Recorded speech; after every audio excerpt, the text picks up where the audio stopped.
Good morning, my friends. This is Roger's reflections on the New Testament challenge today. Today we're in the 12th chapter of Matthew. This is Jesus, more stories of Jesus the Messiah. I love how that works. Here, at this point in time, earlier on, 5, 6, and 7, we talk about his preaching, and he's started in chapter 10, he talks to his disciples about how life can be difficult. And in chapter 11, he kind of goes into his critics. And in chapter 12 here, he continues walking to the beat of his own drum. You've heard that phrase, you've heard that saying. He is going to do what he is going to do. And he understands that this will ruffle some feathers. He understands that there will be those who disagree with him, but he is going to do what he was called to do, regardless. There's some lessons in that for us. He's walking through the fields, and I love how this is just interesting. He's walking through the fields, and he and his disciples pluck some heads of grain and eat it as they go. And there are Pharisees watching him as he is walking through the fields. And they start complaining about that. And then Jesus gives it back to them and says, hey, didn't King David, the greatest king Israel ever known, didn't he and his followers go into the house of God and eat food that was consecrated to the priests? He said, don't get caught up in the rules and regulations. He said the Sabbath was made for man, not man for the Sabbath. In other words, the Sabbath was created to give rest to people.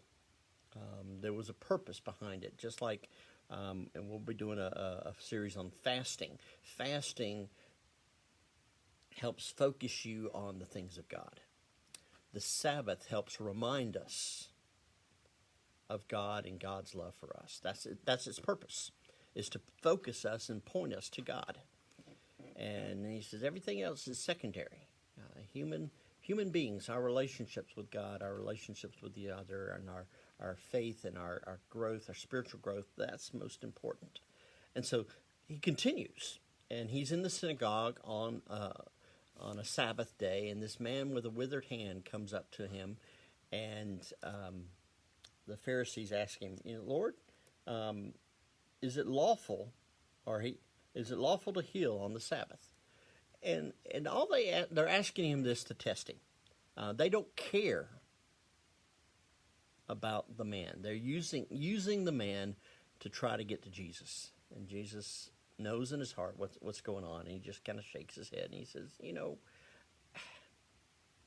if you had a sheep that fell in a ditch on the Sabbath, you would jump in to save your sheep, regardless of whether the law says you should or should not. You're going to take care of your own.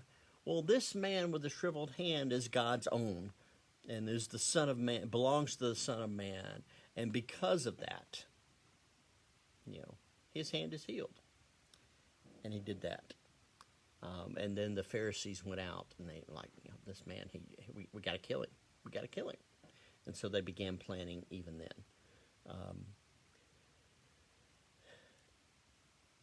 I love this next part. He was out there healing. He had withdrawn to a place to kind of gather his thoughts together, but people found him. They went flocking to him because they wanted hope. They were seeking out whatever they could get from him.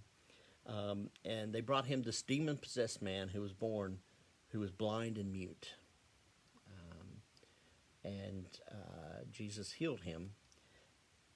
And all the people were astonished and said, could this be the Son of David? It's kind of interesting. All these other actions that had taken place, the feeding of the 5,000, all the teaching and stuff, people were, but then they see this one action. Could this be? Even the dull ultimately will see the light bulb will come on. All right?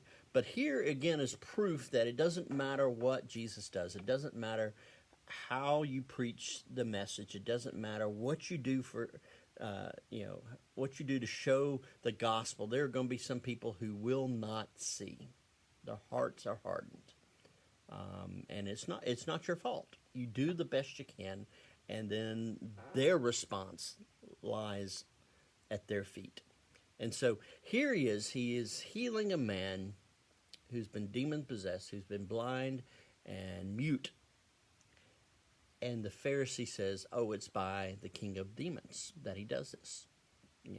This type of power is not God's power, it is the demon's power. And then Jesus is like, wait a second.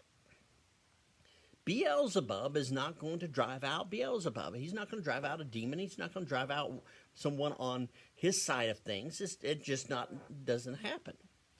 He said, God is the one who drives out demons, by the very power of God.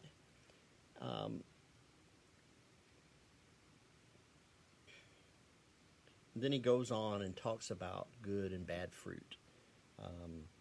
And then, he spends some time talking about the sign of Jonah.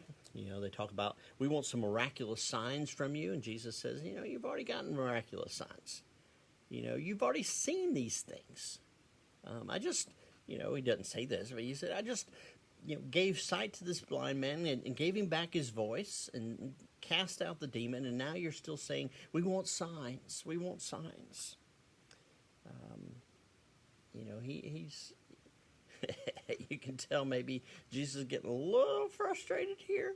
And because at the very end, Jesus is talking.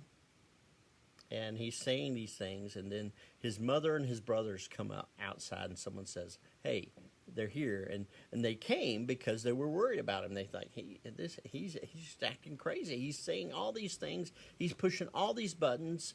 Maybe they were concerned for his safety. I don't know.